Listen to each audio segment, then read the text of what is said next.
Beijing is counting down to the 100th anniversary of the Communist Party of China. We'll discuss what that milestone means for China and the world. Hello, I'm Anand Naidu, and this is The Heat.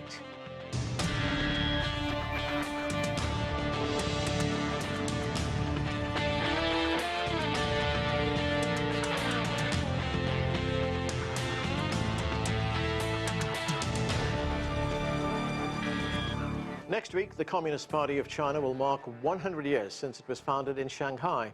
The party, which has ruled China since 1949, now has more than 90 million members, making it one of the biggest in the world. Red banners and billboards now line the streets of Beijing and Shanghai in anticipation of the July 1st celebrations. China has made numerous achievements, from eradicating extreme poverty for nearly 100 million people living in rural areas to its Belt and Road Initiative, building ports, railways and 5G networks around the world. The country has also made significant contributions in space exploration, artificial intelligence and in the global fight against climate change. For more on the CPC's 100th anniversary, let's bring in our panel. Joining us from Rome, Italy, is Neysun Mahboubi. He is a research scholar at the Center for the Study of Contemporary China at the University of Pennsylvania. Here in Washington, D.C., Saurabh Gupta is a resident senior fellow with the Institute for China-America Studies. From Israel, John Gong is a professor of economics at the University of International Business and Economics in Beijing. And Wang Guan is a news anchor and host of CGTN's Dialogue in Beijing. Thank you, everyone, for being with us. And Wang Guan, let me start with you. As I just said, China has made significant progress in the last 100 years. It now has one of the biggest economies in the world and plays a key role in international diplomacy and global governance. All that happened under the leadership of the Communist Party. What does this 100-year anniversary mean for the country? Well, it means a lot for us, for the Chinese citizens, for its 1.4 billion people. I think this is a time of celebration. It is a time of reflection. And it is also a time of looking forward to the future, to the next 10, 20, 30 years.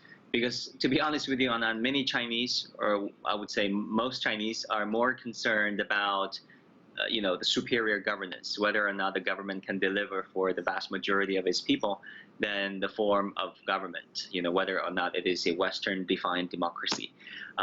The fact is, CPC, like it or not, has been evolving with the times, has been adapting to changing circumstances. It opened up to its party membership to corporations, the corporate world, private business owners back in the 90s. It has been ever more inclusive. It prioritizes education, providing public service. Many people, myself included, have been benefiting from the deliveries, the public service that has been delivered by the CPC. I understand, communism or communist is a loaded word in the West. Oftentimes in Washington, in Western capitals, people equate that to dictatorship, to an economic experiment that failed, or to a threat, existential or otherwise, to Western values. But many here in China really reflect on what CPC has done. Of course, it has made its fair share of mistakes, and lessons have been learned the hard way sometimes, but by and large, the party has been trying to deliver for its people by providing educational services, by providing excellent infrastructure, diplomacy, putting China back to the world map. So, as you say, you've had a personal stake in this, Wang Guan. How has the Communist Party lived up to its ideals? I think to start with, the Communist Party really wanted to, let's say, smash the old world where there has been a lot of inequality. The Kuomintang couldn't really deliver for the people back then. And of course, they won the Civil War, and China became the so-called Communist China. But for us, I think the most important thing is going in the right direction. As the younger generation, I can only speak on behalf of myself. I think I'm really grateful for the educational opportunities that have been provided by the country and the party. If you think about it, China has been a very meritocratic society. Many people don't realize this. 9-year compulsory education, free education, have been delivered for all of its citizens. Of course, there is this rural urban divide out there. But by and large, 9-year free education for all. There has been this very meritocratic system. If you want to join the government, you've got to pass a very grueling civil servants exam. If you want to go to elite universities, go take the college entrance exam, which arguably is also one of the most grueling ones in the world. So China, by and large, has a very well-trained, disciplined workforce, a well-trained, well-educated public servants team. I think all this really laid the foundation for China's progress in the past decades. John Gong, President Xi Jinping is also the General Secretary of the CPC Central Committee. And he said, and I'm quoting here, the CPC must draw lessons from the past to tackle current challenges. From your perspective, John, what are the lessons of the past that China must not forget? Well, I think you're absolutely right. If you look at the history of the CPP, there have been quite a few mistakes and very great mistakes in the past. Even if we talk about after the CPC came to power in China in 1949, there are also mistakes. For example, the Great Leap Forward, the Cultural Revolution. I mean, there are those official CPC past documents to determine that these are grave mistakes. But I think we have to give credit to the CPC for one thing, that throughout its history, every time it made great mistakes, including mistakes made after 1949 and before 1949, it just bounced back. It just bounced back in big ways. So I think this is a lesson that we all have to keep in mind, and I'm pretty sure the CPC itself is keeping in mind that it has to have in place a self-correction mechanism. It appears that it has one. So I think at this point of time, the CPC is, as Wang Guan has said, delivering what it promises. And I think you asked a question about the communist idea. And I think what's quite interesting and quite important is to notice is that we probably at this point we do not interpret communism in a literal sense as what say Marx and Engels have imagined. I think at this point of time we interpret this more as sort of a more concept for equal opportunities, inclusive growth, taking care of the poor, poverty alleviation. These are the ideals I think the pure capitalism lacks. And we've already seen that what consequences the pure capitalism concept that disregard these concepts would bring to society as a result of globalization, for example. We've seen what happened in the United States. We've seen what happened in many countries that what happened to these people who are left behind. And I think this is one very important lesson that the Chinese Communist Party has been really hitting to. And I think the latest political agendas put forth by President Xi get to the very essence of that. That is, we're talking about a growth opportunity for everyone. It's a people-centered agenda. Now, I bet that if we, even today in China, we have a universal suffrage sort of election, I would say CPC will still have the most votes, and that it's widely popular in my view, especially the younger generation. Neysun Mahboubi, over the past 100 years, China has made significant progress. It's developed significantly. And if you look at the last 40 years, that progress has been pretty spectacular, notwithstanding the fact that, as we've just heard, there have been mistakes made, there have been setbacks. But what are your overall impressions? Well, certainly, I agree that the Communist Party of China has proven itself, especially over the last 40 years, to have been a very adaptable entity, very pragmatic at many moments in time. So much so that I agree with the sentiment that was just expressed, that it's not just that the Communist Party of China now is very far from, the writings of Marx and Engels. I would go even further and say it's really not a communist country at this point. I mean, we have to remember the world's highest concentration of billionaires live in China. That is not Marx and Engels, right? There is an argument to be made that in many ways China is not only capitalist, but hyper-capitalist. And what that indicates is that there's a certain strain of pragmatism and adaptability that is part of the reason why the Communist Party in China has sustained itself as long as it can, as it has, and does, I think, quite correctly, does enjoy a high degree of legitimacy within the Chinese population. I think the question that I'm interested in is whether it will prove itself to continue to be as adaptable with changing conditions as time goes on. There is a certain concern, I think, that there's a rigidification happening now, that may not be the way that it has been adaptable in the past. And that's something that I'll be looking for as we get through this political moment of the anniversary and beyond. Saurabh Gupta, looking at China's relationship with the West, and I was looking at something that was written by, or said by, the Chinese scholar Martin Jacques, who's also a frequent guest on The Heat. And he said the West does not understand China because the West, having dominated the world for 200 years, believes that ultimately it's the destiny of every society to adopt the Western model. Looking at that statement, does the West still struggle to understand China? Oh, yes, I do. Of course, think the West has difficulty understanding China.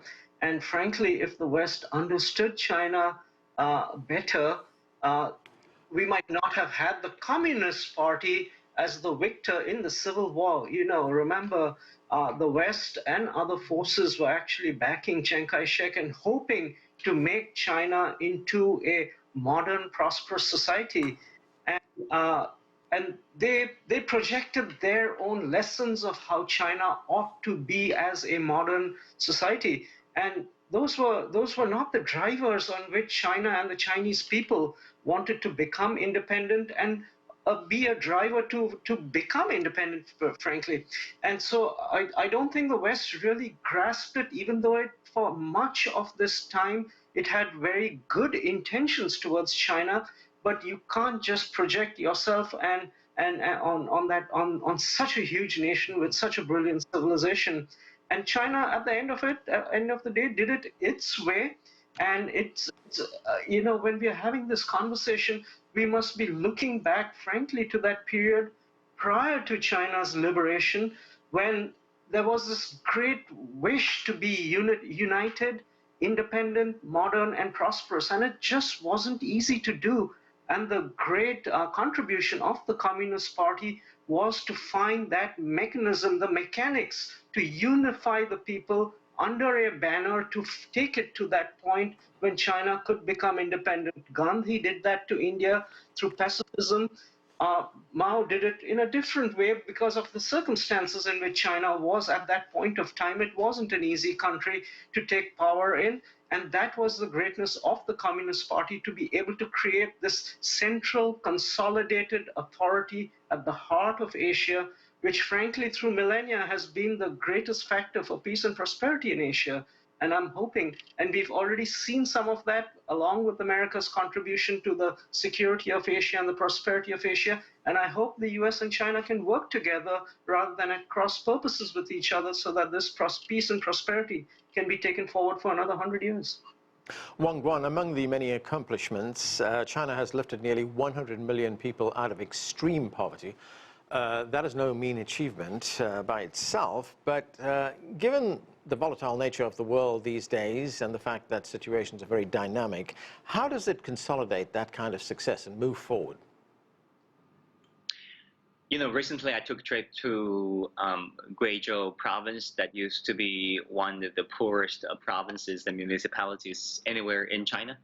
But what I found was amazing infrastructure. I took a road trip from Guiyang, the capital city of Guizhou, to Zunyi, the old revolutionary town. It was a 3-4 hour road trip, and the highway was simply amazing. I think that was comparable to any other highways that I traveled on in the developing world. That being just a case in point, I've traveled as a reporter to 30 out of China's 34 provinces and municipalities and regions, and I can really see with my own eyes, and as a Chinese citizen growing up, born and raised in China, in the past 30 years, 36 years to be exact, that I've lived here, there has been amazing progress. But going forward, I think a few things are really important. We really need to make the KPI, evaluation of local authorities based more on science and more on empirical evidence. Because China is a top-down society. The central government says GDP is the sole criteria for local authorities' officials' promotion, and local authorities will direct the resources that way. So I think going forward, it will be very important to make the KPI for evaluating local authorities when it comes to poverty reduction and poverty maintenance, anti-poverty maintenance, more, the KPI more inclusive, so that GDP is not the sole criteria. The KPI should reflect the aspiration of local people. It should be based on local conditions because each locality is unique. John Gong, China is now the world's second largest economy, and it's likely that it will soon be the world's biggest economy. When you look at this, if you had to isolate what China did, whether it be one thing or a few things, and whether it be philosophical or practical, what was it that China did that got it to this position of power? Well, I think we have always debated about what's the exact meaning of the China growth model or China development model. I mean, there are many things people have mentioned. There are many angles people have been talking about. But one thing that I always like to emphasize is the laser focus on economic development. I think at the end of the day, it's always the economic growth, the economic development that's driving everything. We can talk about ideologies, we can talk about cultural stuff, we can talk about many other things. But without economic foundation, there's nothing else. So I think for the last 40 years, the Communist Party in China has really brought that focus in their political activities. That's if you look at every level of Chinese governments, local governments, provincial governments, or city municipal governments, everyone, the leaders of these governments have always been focused on trying to foster economic development, bringing direct investments, creating jobs, creating tax revenues. And I think they have done a spectacular job of achieving these goals, even in terms of accommodating and taking care of the foreign companies operating in China. So I think this is a very big lesson.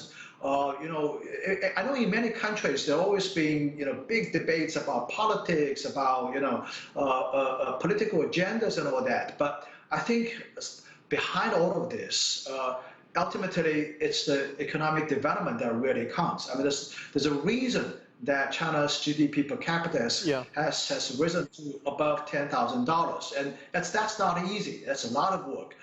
We should never underestimate the lot of work behind this. And John, very briefly, China is a developing country. Are there any lessons for other developing countries from the Chinese experience? I mean, can it be emulated, or is it uniquely Chinese?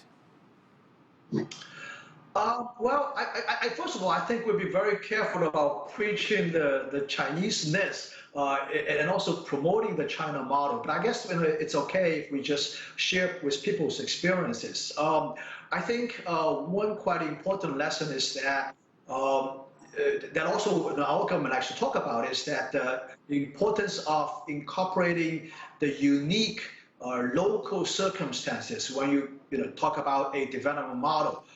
China didn't import any model verbatim.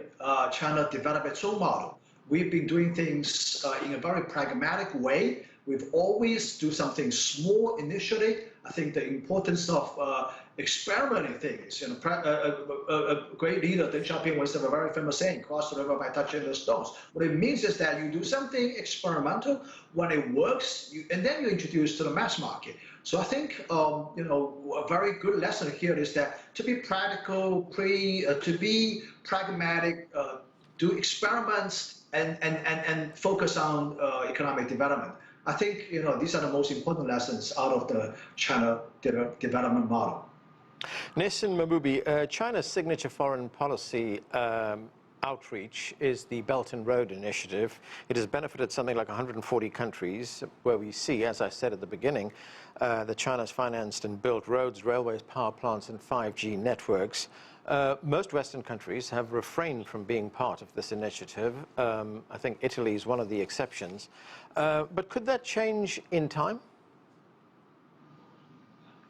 Sure. Can I just, by the way, I just wanted to say how much I agreed with John Gong's point just now about experimentalism being the driver of a lot of China's economic success. And I think sometimes that point is lost when people talk about the China model.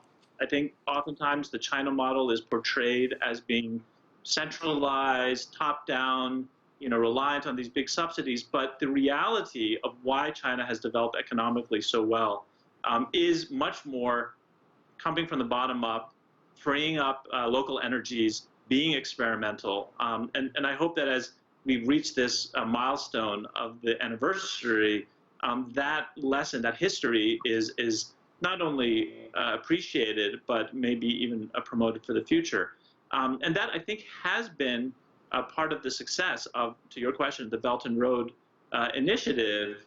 The overall language from the central authorities on the Belt and Road Initiative has been relatively vague and abstract, but it's been a mobilizing device that Chinese actors, whether private companies or state-owned enterprises, have used to do a lot of work, not only in Central and South Asia, but other countries reaching all the way, as you said, to Italy.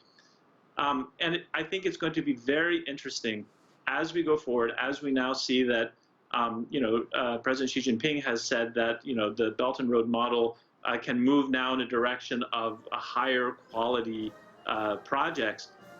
That'll be very interesting to see if more countries, including a country like Italy, which had signed this memorandum of understanding in 2019, the new Prime Minister Draghi has maybe made some signaling of pulling back a little bit from that, but at the same time, it does seem like some things are going to go forward. That'll be very interesting to see. And I think, again, whether this succeeds, to my mind, will depend on whether the driving logic continues to be experimental, continues to be very attuned to what local interests are. What are the partner countries looking for? What is the infrastructure that they need driving decisions as opposed to a logic that is centralized and top-down? Saurabh Gupta, China's emergence as an economic powerhouse has also seen changes in the global strategic balance of power. We see that especially in the South China Sea.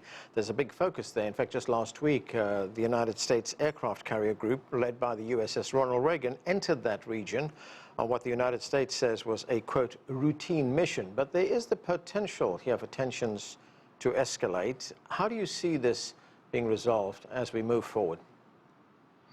I don't think resolution is on the picture anytime soon. It's more about management, and what you talk about the South China Sea can be expanded out to the larger Indo-Pacific. There were many of the territorial settlements which were made at the San Francisco conference, on which the Asia-Pacific system thereafter rested, which left a lot of disputes out there, and those disputes will not be resolved, perhaps, until there is a paradigm change away from that San Francisco system to whatever is the next system. And we are perhaps at a interregnum, a middle period, when we are making that shift and that transition. But I would just make a larger point out here. In the last 40 years of reform and opening up on China's very long land and maritime boundaries, we've had less than 150 people die, soldiers die, out of anger on either side. It's a tremendous record. And if China, which is now moving into its next phase of reform and opening up for the next 25 years, can continue down that path, that China continues reform, I feel fairly assured that that tremendous record of quietness, even though there will be tensions, that it will not spill over into loss of life and into a limited or a larger war, and that Asia can be at peace and yet make the transitions that are necessary, and that at the end of the day, both the US and China have an interest in this specificity, because at the end of the day, everybody gets richer this way, and it stays stable. Wang Guan, the United States President Joe Biden has described China as a competitor, and of course we are fully aware that both countries are now engaged in a trade war. President Biden also tried to rally support among America's allies in Europe during his recent visit there against China. What has been the response from Beijing? Well, I think, anti-China has been this common denominator among the American left and the American right. I think Beijing understands the political reality in Washington. Beijing understands the constraints Biden faces. I myself personally, as a reporter of politics, read Breitbart every day, read Wall Street Journal every day, also New York Times, just to get a sense of what the American political right and left think about issues. Biden is being accused of being soft on China, no matter what he does or does not do. So currently, it looks like he's trying to, reboot this Atlantic democratic solidarity, as he puts it.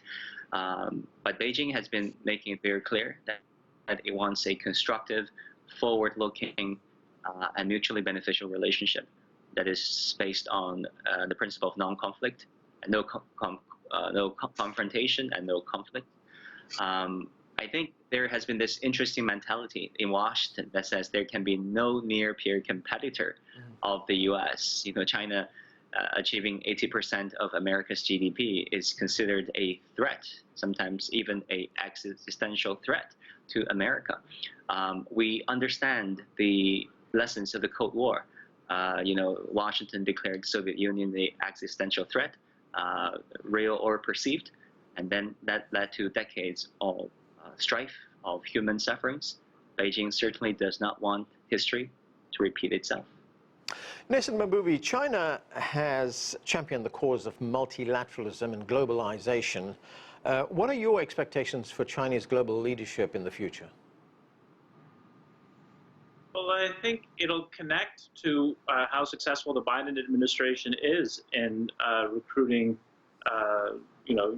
G7 European countries and maybe other countries to adopt, a somewhat more not confrontational, but a harder line vis-a-vis China. Right. I think that will play a role in whether China is able to be as effective within world standard-setting bodies as it has been up to this point. And I think the part of it that is in China's hands may have to do with how it conducts itself on the world stage. Right. The rhetoric that its diplomats use. There is this discussion of wolf warrior diplomacy. Yeah. That isn't helpful to China's efforts to continue to play ever increasing roles in these world bodies. So that's again a thing we'll have to see how it plays out after this monumental political meeting. Yeah, in fact, according to the Economic Times, the Chinese President Xi Jinping has asked Chinese media and diplomats to tone it down. That's right, and that again goes back to my initial point about adaptability. If that's something that is really appreciated and celebrated within the understanding of why the Communist Party has been successful up to this point, that will, I think, prove to be very useful going forward as the world's overall situation becomes ever more complex. Okay, and that's where we have to leave it. Thanks to all of you for being with us. That is it for this edition of The Heat. Stay with CGTN America on the air and online for continuing coverage of the CPC's 100th anniversary. I'm Anand Naidu in Washington, D.C. Thanks for watching.